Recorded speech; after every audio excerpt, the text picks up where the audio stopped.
Let's now cross over to news making headlines in our country. At least 8 buildings under construction in Nairobi have today been identified as illegal. The National Construction Authority said the developers failed to comply with the required procedures. An inspection launched by the authority is set to go on in Nairobi and its environs for the next 1 month. Ian Wafula has the details.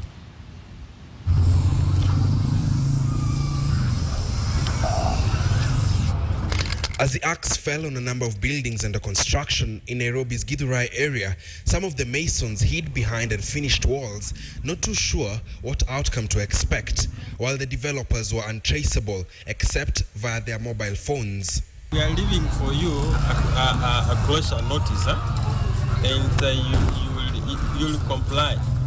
The collapse of 2 buildings in Huruma and Makongeni in a span of 3 weeks revealed loopholes in the housing sector in the county, with developers failing to follow due process. In Huruma, for instance, the building had been approved for 4 stories, while its developer opted to go 3 floors higher. This prompting the National Construction Authority to act swiftly. Do we have a registered contractor by National Construction Authority? Do we have relevant drawings that are approved by various agencies, the ones under construction? Do we have a signboard that is showing the various professionals, the architects, the structural engineers involved in the project? We need that board to see that body so that those professionals, we can hold them accountable.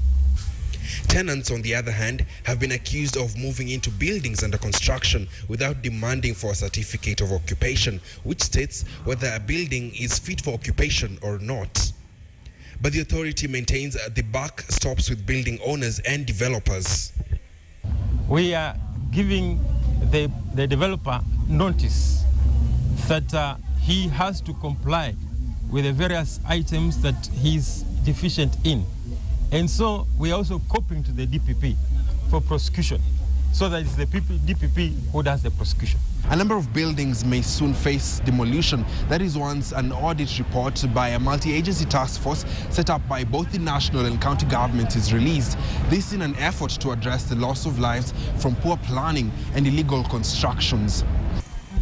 Meanwhile, a court has detained for 14 days a county officer, Jane Wanjiku, who is accused of approving the construction of the Huruma flat that led to the death of 5 people as police compile murder charges against her. At least 12 people died and scores of others injured from both Huruma and Makongeni incidences. Ian Wafula, KTN.